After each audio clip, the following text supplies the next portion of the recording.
Hey everybody, Rob Maurer here, and after a couple of relatively quieter news days for Tesla, it seems like all the big news has hit us at once. We have a more firm update on the full self-driving beta from Elon Musk. We have the reintroduction of the standard range Model Y, this time in China. That's interesting in and of itself, but there are actually a few more details around that making it even more interesting. We've also got June China numbers, we'll talk about those. And we do have a couple other items as well, one of which is about the stock, so we'll start there. Tesla on the day-to-day did trade as low as $620 per share, but it steadily rose throughout the day, closing the day up 1.3% to $652.81. That outperformed the Nasdaq, which was down about 0.7% on the day. Obviously, a lot of news that we're going to go through here, so I won't speculate too much on what drove the price action today, but one thing I did want to point out on the stock is that ARK Invest has actually started buying Tesla again. Now, it's not new for ARK to trade Tesla, they do rebalance their position quite often. But this is the first time in over a month that in any of ARK's ETFs, they have traded Tesla. The purchase yesterday was about 110,000 shares, or about $70 million worth of Tesla stock added to the ARK-K Innovation Fund. This was also the biggest Tesla purchase by ARK since February. So we did a whole article on that. It's about 900 words just going into some of the reasoning behind that. A lot of macro environment stuff as well from recent comments from Cathie Wood, CEO.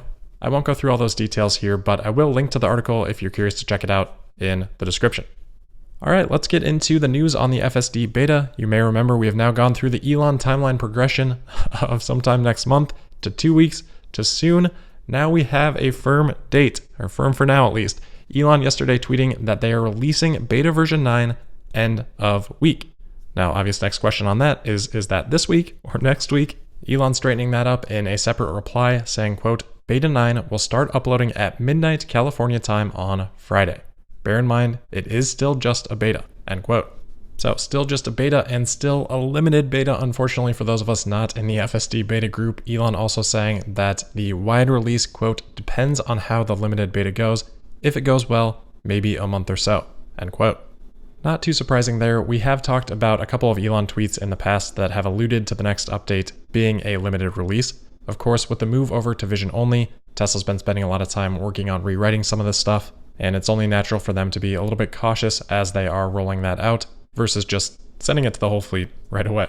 Remember, in that second tweet there, Elon did emphasize that this is still just a beta. I think in many ways this will be a step forward from the last version that we have seen, I think 8.2 a few months back. And as with any significant change, there's probably going to be some steps back in some areas as well. Hopefully a net positive, but what's most important is that Tesla has this foundation in place that they're confident in now. And with this scheduled to go out to beta testers, hopefully Tesla gets back into that flow that we saw at the end of Q4 and early into Q1, where they were updating the full self-driving beta software every week or two. I think for the last 4 or 5 months or whatever it's been, Tesla's been making a ton of progress behind the scenes, and it just hasn't been too visible. This could serve as the inflection point of visibility, where we can start to get a sense of how Tesla is progressing. Elon hinted at that a little bit yesterday, replying to a tweet that read, quote, with my Pure Vision Model 3 performance, I'm noticing the car reacts sooner to slower traffic ahead when in autopilot on the highway, also appears to merge smoother from 2 lanes to 1. I think these are the improvements Elon Musk was talking about, end quote.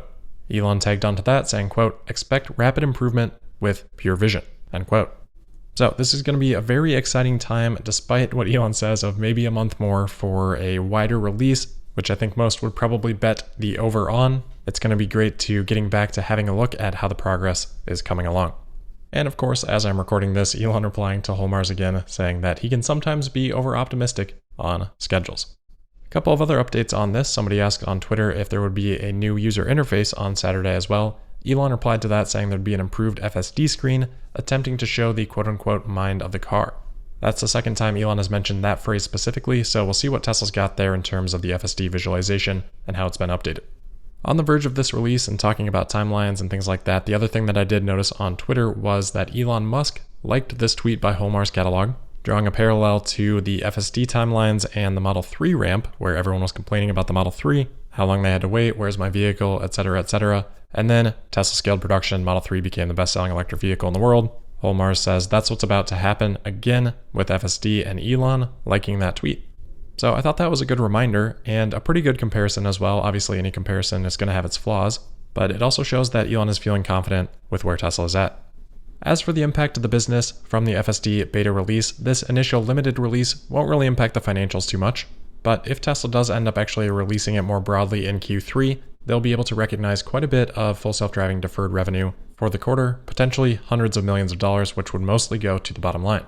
That'll be pretty interesting. That'll help drop Tesla's price to earnings ratio quite a bit. They might also recognize deferred tax allowance. Tesla will also have less impact from Elon Musk's compensation plan. And Q3 is just going to be a strong quarter financially anyway, so it's going to be really interesting to see these things start to come together. As for the stock itself, I think the looming Q2 earnings report is probably going to be a bigger influencer than anything to do with a limited FSD beta. I doubt that's going to have a huge impact. The market's already seen the FSD beta testing videos, and without close review, it's going to be pretty hard to get a sense of how much progress, if any, Tesla has made with this release. And until it gets more broadly released, I don't think the market's going to care about it too much. Moving on then, the next big piece of news that we have here is the introduction of the standard range Model Y in China. Of course, we talked late last week, right before the delivery report came out, about the introduction of the standard range Model Y, interestingly enough, in Hong Kong. So with quite a bit of foreshadowing from that, this move shouldn't be all that surprising, but there are a few interesting details here to look at. Top of the list there are price and range. So for price, the vehicle is listed at 291,840 RMB. That equates to roughly 45,000 US dollars. But because it is below 300,000 RMB, the standard range Model Y is eligible for electric vehicle incentives in China that lower the base price down to 276,000 RMB, or about 42,600 US dollars. That ends up being about $11,000 cheaper than the dual motor long range Model Y is in China. As for range, unfortunately everything in China is stated as the very forgiving NEDC rating, but Tesla states the listed range here at 525 kilometers, 326 miles, which because of the test cycle doesn't tell us much without context, but for that context, the long-range Model Y is listed at 594 kilometers or 369 miles. In the US, that is rated at 326 miles on the EPA test cycle. So if the conversion is the same there for the standard range, that could mean an EPA rating for the standard range somewhere around 288 miles. In the Hong Kong design studio, Tesla states the WLTP rating, and doing the same math on that suggests an EPA rating of around 273 miles. So it could be somewhere in that 270 to 280 range, which is actually quite a bit higher than the briefly available standard range Model Y was in the United States. You may remember that had an EPA range of 244 miles. The other thing super interesting about the range is that it's actually higher than the standard range Model 3 is in China. And not just by a little bit, the range there for the Model 3 is listed at 468 kilometers versus 525 kilometers on the SR Model Y. So that's a 12% increase in range for the standard range Model Y. Now we know Tesla is using lithium iron phosphate battery packs from CATL for the standard range Model 3. We don't know exactly what they're using for the Model Y, but if they are using a lithium iron phosphate pack for that as well, then maybe CATL has already been able to up the energy density on that pack, and maybe that'll transfer over to the standard range Model 3. Otherwise, maybe they're just using a different chemistry for the standard range Model Y. But with only being 10% more expensive, having 12% more range, being a bigger vehicle, etc., the standard range Model Y is looking like a really great value. Now that's not to say that there aren't electric vehicles in that general price range with that amount of range available in China. On the higher end, if we look at NIO, they're coming in at the lower price on the ES6, EC6 at around 358,000, 368,000 RMB. Then on the lower end, you've got the XPeng G3. That's coming in with a range of about 460 kilometers for 150,000 RMB. That's after incentives, or about 163,000 for a range increased to 520 kilometers.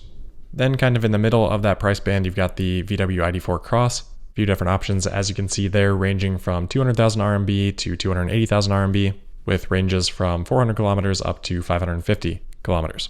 So looking at some of those available options, it makes sense why Tesla is offering a lower price Model Y in China. We've also talked a lot about just the demand in general. Short wait times for the Model Y there, much shorter than what we've seen in North America for the Model Y, even though Tesla's produced quite a few more Model Y from Fremont than they have from Shanghai.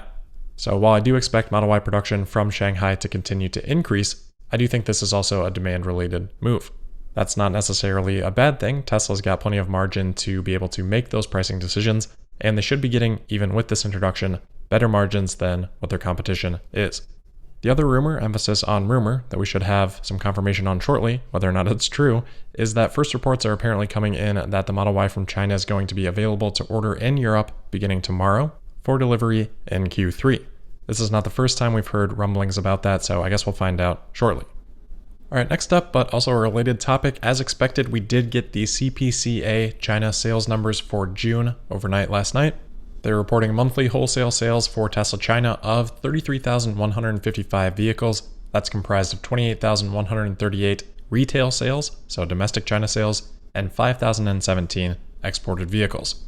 So seeing exports in the final month of the quarter is unusual for Tesla in China so far, but as we had talked about during the Q2 production and delivery forecast, I did anticipate that based on some of the reports that we've had out of China. So for this, I think we're mostly interested in those domestic deliveries, especially given all the concerns around China demand. And that 28,000 number, that is right in line with the most recent information shared out by that Tesla Shanghai account on Twitter. So as we've talked about, that did end up being the second best month for China's sales, but still trailed behind March, and total Q2 ended up being then down 11% from Q1 for domestic sales. Anyway, while the Tesla Shanghai account did originally say that Q2 was going to be down 16 at the end of the quarter, they corrected that to down 11. That has now come in to be accurate. And you can see here their track record over time. They've been pretty darn close. While not everything they have shared has come to fruition, they definitely seem to have some sort of inside track on domestic deliveries specifically as the quarter closes before we actually get those reports from the CPCA. So I'll continue to put a fair amount of weight in that specific information from this account. That being said, they did also forecast 0 exports in June, so the information they have access to seems to be consolidated just around those domestic numbers. As for the 28,000 domestic sales, I do think, as I said yesterday, that that's a relatively neutral number. I think it alleviates some of that immediate demand concern, but it still leaves an open question about the ceiling for Tesla's demand in China. Hopefully we get a better picture of that in Q3. I would expect quarter-over-quarter growth, especially now with the introduction of the standard range Model Y. Tesla deciding to pursue a heavier export strategy could obviously change that, but prioritizing domestic demand is going to be the lowest cost logistically. So normally I would expect Tesla to do that. There are extenuating circumstances. They don't necessarily just want to have international orders sitting there and waiting for a year or 2 years. But if demand was that strong domestically and internationally, then there wouldn't be much reason to introduce the standard range Model Y either. So my thoughts here are pretty much the same as they've been. I do think that China demand has been a little bit challenging, but I expect Tesla to be able to handle it, work through it, and I do think it'll resurface at higher levels. All right, next up here, we've got a couple of reports on fines being doled out in Europe. First one here actually for Tesla on Giga Berlin. Apparently, Der Tagesspiegel is reporting that Tesla will be fined for illegal building activity on Giga Berlin for building some tanks in an unauthorized zone. Not sure exactly what the fine will be, but it sounds like Tesla is not able to currently use those tanks either. My guess is it'll be a pretty minor thing, but as for a bigger fine, Volkswagen and BMW have been fined $1 billion by Europe after ruling that they had colluded to impede competition on diesel emissions systems. So more bad acting, more fallout from the emissions gate scandal. I wish any of this could be surprising anymore, but it just isn't. Things like this are what make it so hard to root for these legacy automakers, even in their electrification efforts.